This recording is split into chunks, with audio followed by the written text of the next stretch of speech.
कई दिनों से मुसलसल वक्फे से तूफानी बारिशों का सिलसिला जारी है, जिसकी वीडियोस आप सोशल मीडिया पर कई दिनों से देख रहे हैं। मगर ट्रस्ट मी, वहाँ की सूरत-ए-हाल इस वक्त इससे कहीं ज़्यादा ख़राब है, क्योंकि दुबई गवर्नमेंट ने बाकायदा इस बात पर पाबंदी लगा रखी है कि जो भी शख्स इन तबाही की वीडियोस को सोशल मीडिया पर कहीं पर भी शेयर करेगा, इसे 50,000 दिरहम का जुर्माना अदा करना पड़ेगा, क्योंकि ये शहर और मुल्क की रेपुटेशन का मामला है। तरक्की के मामले में क्योंकि यूएई खुद को एक टूरिस्ट प्लेस बना चुका है, इसकी ज़्यादातर इकोनॉमी अब तेल की बजाय इसी पर डिपेंडेंट है, लिहाजा वो कभी नहीं चाहता कि लोग इस तबाही के खौफ से और यूएई खसूसन दुबई के इमेज की वजह से यहाँ का रुख करना छोड़ दें। दुबई में इन तूफानी बारिशों के दौरान अचानक से आसमानी बिजली के साथ एनवायरनमेंट एकदम से सब्ज हो गया, जैसा कि आप वीडियो में देख सकते हैं।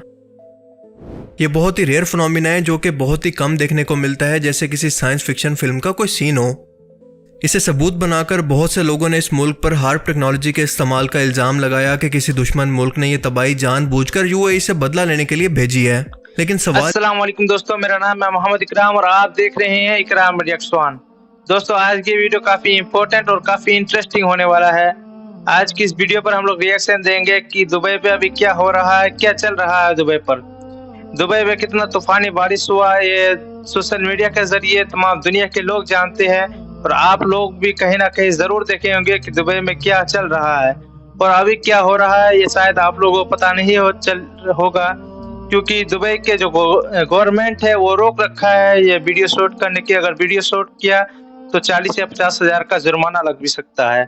इसलिए दुबई का हाल किसी को नहीं बताया जा रहा है, किसी को पता नहीं चल रहा अभी। फिर क्या हो रहा है, मैं कुछ फैक्ट दिखाऊंगा आप लोगों को। तो वीडियो इंटरेस्टिंग काफ़ी होने वाला है, तो वीडियो एंड तक जरूर देखने की कोशिश करना। वीडियो को अभी तक लाइक नहीं किया तो लाइक, शेयर एंड सब्सक्राइब। तो चलिए वीडियो को स्टार्ट करते हैं बिना कोई टाइम वेस्ट के। अस्सलाम वालेकुम दोस्तों, मेरा नाम है असीब शफकत और आप देख रहे हैं हंसी टीवी।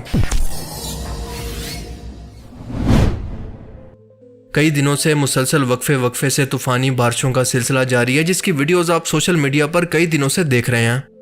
मगर ट्रस्ट मी, वहाँ की सूरत-ए-हाल इस वक्त इससे कहीं ज़्यादा ख़राब है, क्योंकि दुबई गवर्नमेंट ने बाकायदा इस बात पर पाबंदी लगा रखी है कि जो भी शख्स इन तबाही की वीडियोस को सोशल मीडिया पर कहीं पर भी शेयर करेगा, इसे 50,000 दिरहम का जुर्माना अदा करना पड़ेगा, क्योंकि ये शहर और मुल्क की रेपुटेशन का मामला है। तरक्की के मामले में क्योंकि यूएई खुद को एक टूरिस्ट प्लेस बना चुका है, इसकी ज़्यादातर इकोनॉमी अब तेल की बजाय इसी पर डिपेंडेंट है, लिहाजा वो कभी नहीं चाहता कि लोग इस तबाही के खौफ से और यूएई खसूसन दुबई के इमेज की वजह से यहाँ का रुख करना छोड़ दें। दुबई में इन तूफानी बारिशों के दौरान अचानक से आसमानी बिजली के साथ एनवायरनमेंट एकदम से सब्ज हो गया, जैसा कि आप वीडियो में देख सकते हैं। ये बहुत ही रेयर फिनोमिना है जो कि बहुत ही कम देखने को मिलता है, जैसे किसी साइंस फिक्शन फिल्म का कोई सीन हो। इसे सबूत बनाकर बहुत से लोगों ने इस मुल्क पर हार्प टेक्नोलॉजी के इस्तेमाल का इल्ज़ाम लगाया कि किसी दुश्मन मुल्क ने यह तबाही जानबूझकर यूएई से बदला लेने के लिए भेजी है। लेकिन सवाल यह है कि किसने? यूएई का तो ऐसा कोई दुश्मन है ही नहीं। इनफैक्ट जिन लोगों के साथ इनकी दुश्मनी होनी चाहिए थी, इनकी तो बाकायदा मदद करके वो अपने मुसलमान भाइयों को कत्ल करवा रहा है, ट्रेड और ऑयल के जरिए इसराइल की मदद करके। सो ये थ्योरी कोई सेंस नहीं बनाती, क्योंकि ये फिनोमिना इससे पहले भी दुनिया के अंदर कई जगह पर देखा गया है, इवन के खुद यूएसए में भी। इसमें होता यह है कि पहले आसमान अचानक से हरा होना शुरू होता है और फिर तेज हवाओं के साथ तेज बारिश शुरू हो जाती है।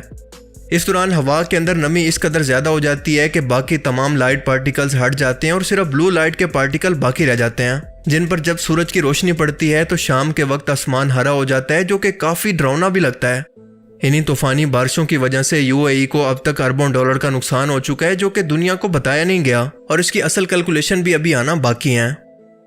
दूसरा, कुछ लोगों का इल्ज़ाम है कि दुबई के अंदर यह बारिश, जो कि पिछले 75 सालों के अंदर कभी नहीं हुई और 2 साल जितनी बारिश एक ही दिन के अंदर हो गई, ये दरअसल क्लाउड सीडिंग टेक्नोलॉजी का नतीजा है, जो कि दुबई गवर्नमेंट कई सालों से प्रैक्टिस कर रही है। क्योंकि ये एक डिजर्ट या खुश्क एरिया है जहाँ पर बारिशें बहुत कम होती हैं, लिहाजा इसे ग्रीन रखने के लिए और गर्मी को कम करने के लिए क्लाउड सीडिंग टेक्नोलॉजी मुसलसल यहाँ पर इस्तेमाल की जाती है, जिसके अंदर एक स्पेशल प्लेन हवा के अंदर जाकर बादलों के ऊपर खास किस्म के नमकियात बादलों पर फेंकता है, जिसके बाद नमी और इन नमकियात की वजह से ये बादल वजनी हो जाते हैं और अचानक से बारिश बरसाना शुरू कर देते हैं। लोगों का मानना है कि कुदरती मौसम के साथ इस छेड़छाड़ की वजह से ही दुबई को ये सैलाब और तबाही देखना पड़ रही है। Metro station, mall, apartments, pathways, airport, हर जगह पर पानी भर चुका है। कई किलोमीटर्स तक गाड़ियां पानी के अंदर फंस चुकी हैं, जैसा कि कई वीडियोस के अंदर आप कई दिन से देख रहे हैं। खैर, अब तक की सूरत हाल तो ये है कि पानी को काफ़ी हद तक क्लियर कर लिया गया है, लेकिन आगे भी मजीद बारिशों की प्रेडिक्शन मौजूद है। 15.2 सेंटीमीटर की बारिश दुबई के अंदर रिकॉर्ड की गई, जो कि ऑल टाइम हाई है। अब जहां तक क्लाउड सीडिंग का ताल्लुक है तो ये टेक्नोलॉजी 1990 से दुबई के अंदर इस्तेमाल की जा रही है और ये मुमकिन है कि दुबई गवर्नमेंट की गफलत की वजह से किसी ऐसे बादल पर नमकियात का स्प्रे किया गया हो जिसमें ज़रूरत से ज़्यादा पानी हो और यही चीज़ इस सैलाब की वजह बनी हो। लेकिन बात यह है कि क्लाउड सीडिंग के जरिए ये बारिश सिर्फ एक बार के अंदर मुमकिन है, लेकिन दुबई के अंदर तो ये बारिशें बार बार आ रही हैं। क्लाउड सीडिंग की बारिश कुछ ही देर तक एक खास एरिया के अंदर करवाना मुमकिन है, ना कि इतने बड़े शहर पर एक साथ। और वैसे भी कुछ बादलों का पानी मिलकर ये तबाही नहीं ला सकता, क्योंकि असल में दुबई ने कभी खुद को इसके लिए तैयार ही नहीं किया था कि इस कदर पानी यहाँ पर कभी जमा भी हो सकता है। लिहाजा वक्ती तौर पर यहाँ पर परेशानी तो हुई, लेकिन इसे फौरन से रिजॉल्व कर लिया गया, क्योंकि ये शहर के और कंट्री की रेपुटेशन का मामला था। तीसरी थ्योरी ये मौजूद है कि फ़लस्तीन के मजलूम मुसलमानों पर जुल्म करने वाले इसराइल का साथ देने और गजा के मुसलमानों के साथ गद्दारी करने की वजह से, गैर मुस्लिमों के साथ ताल्लुकात बढ़ाने की वजह से और इनके लिए मंदिर या फिर बुत खानों के इफ्तिताह की वजह से आज यूएई पर दरअसल ये अल्लाह का अजाब है, क्योंकि ये एक कुदरती आफत है। इससे कुछ दिन पहले बुर्ज खलीफा पर भी फ़लस्तीन का झंडा आसमानी बिजली की सूरत देखा गया, जो कि इनके लिए एक वार्निंग थी। अब जहां तक अल्लाह के अजाब का ताल्लुक है तो बिल्कुल इंसानों पर इस तरह के कुदरती अजाब का आना बिल्कुल मुमकिन है, लेकिन यह भी सच है कि अल्लाह ऐसे गाफिल लोगों की रस्सी को बहुत ज़्यादा ढीला कर देता है कि जाओ भाग कर देखो कहां तक भाग सकते हो। लेकिन दूसरी साइड से हकीकत यह भी है कि अगर हम इसको अल्लाह का अजाब मान लें तो इस वक्त पाकिस्तान भर के अंदर मुसलसल बारिशों का सिलसिला जारी है और इसी वजह से गंदम की तैयार फसल भी कई हफ्तों से तबाह हो रही है। सिर्फ यूएई नहीं बल्कि कई गल्फ मुल्कों के अंदर मुसलसल इसी तरह की तूफानी बारिशें इस वक्त भी जारी हैं। यानी ये तूफान पूरे अरेबियन पेनिसुला को हिट कर चुका है, जो कि आप न्यूज़ के अंदर भी कंफर्म कर सकते हैं। इवन के ओमान के अंदर तो इन बारिशों की वजह से 19 लोगों की मौत भी हो चुकी है। लेकिन हमारा कंसर्न सिर्फ और सिर्फ दुबई है, लिहाजा अल्लाह के अजाब को हम सिर्फ यूएई के लिए खास तौर पर मखसूस नहीं कर सकते। जिसके बाद सबसे आखिर में एक ही एक्सप्लेनेशन बाकी रह जाती है, जो कि है क्लाइमेट चेंज, यानी मौसम का बदलाव। दुनिया में इंडस्ट्रियल रेवोल्यूशन की वजह से एनवायरनमेंट मुसलसल गर्म हो रहा है, गर्मी मुसलसल बढ़ रही है, जिसकी वजह से ग्लेशियर पिघलकर समंदरों की सतह का लेवल मुसलसल बढ़ा रहे हैं। इसी की वजह से बारिशों का इकोसिस्टम भी डिस्टर्ब हो चुका है। गर्म और खुश्क इलाकों के अंदर बारिशें, तूफान, सैलाब, जबकि ठंडे इलाकों के अंदर गर्मी की लहर, जबकि शदीद ठंडे इलाके मुसलसल फ्रीजिंग पॉइंट की तरफ जा रहे हैं। और ये सब कुछ नेचर का नहीं बल्कि खुद इंसानों का किया धरा है, जिन्होंने अपने कुदरती माहौल को बिल्कुल तबाह कर दिया है। और अभी तक इन लोगों को इस बारे में कोई अकल नहीं आई कि सिर्फ बिजनेस और प्रॉफिट के बजाय इस बारे में भी कभी सोच लें। दुबई में होने वाली ये बारिशें क्लाउड सीडिंग का नतीजा नहीं थी, बल्कि कुदरती मौसमी बदलाव का नतीजा था, क्योंकि ये थंडर के साथ यानी आसमानी बिजली के साथ आई। लोअर एटमॉस्फेयर के अंदर इस कदर बारिश क्लाउड सीडिंग से मुमकिन ही नहीं है। नमक के अलावा सिल्वर आयोडाइड एक ऐसा सब्सटेंस है जो कि क्लाउड सीडिंग के अंदर इस्तेमाल किया जाता है, जिसके अंदर सल्फर भी मौजूद है, जो कि जानवर और पौधों के लिए इंतहाई नुकसानदेह होता है। और ये क्लाउड सीडिंग की बारिश के अंदर भी शामिल होता है, जो कि नेचर के लिए इंतहाई नुकसानदेह है। लिहाजा नेचर के साथ किसी भी किस्म की छेड़छाड़ नहीं करनी चाहिए।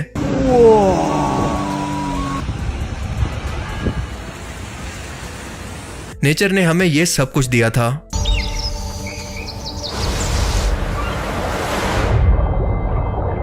और आज हम अपने बच्चों को ये सब कुछ देकर जा रहे हैं।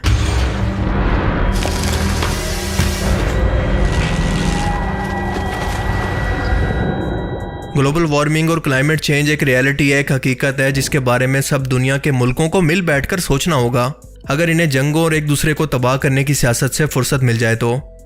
वरना इन्वायरमेंटल साइंटिस्ट के मुताबिक मुस्तकबिल के अंदर हमें इससे भी मजीद बड़े तूफान देखने को मिल सकते हैं। और इस बार ये यूएई या दुबई नहीं बल्कि पूरी दुनिया के अंदर ये फिनोमिना देखने को मिल सकता है।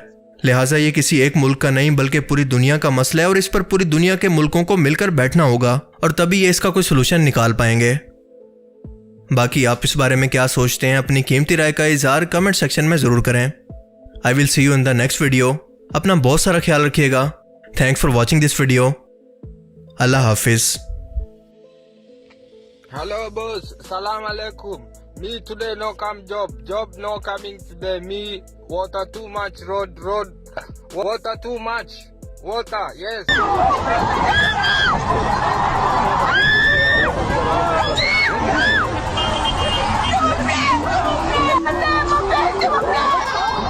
तो दोस्तों आज की इस वीडियो में उम्मीद करता हूँ आज की वीडियो आप लोगों को पसंद आया होगा। ये तूफानी बारिश है या अल्लाह का अजाब है या अल्लाह का कुदरत है, कोई समझ में नहीं आ रहा है। ये दुबई में नहीं कई ममालिक देश में ये बारिश हो रहा है, ये तूफानी बारिश भी हो रहा है। तो ये क्या है समझ में नहीं आ रहा है, अल्लाह ही बेहतर जानता है। बाकी आप लोगों को क्या राय है कमेंट सेक्शन में अपना ओपिनियन देना बिल्कुल ना भूलें। एंड बहुत सा ख्याल रखिएगा अपना। वीडियो को अभी तक लाइक नहीं किया तो लाइक शेयर एंड सब्सक्राइब। तो अस्सलाम वालेकुम रहमतुल्लाहि व बरकातुहू। जज़ाकल्लाह खैर।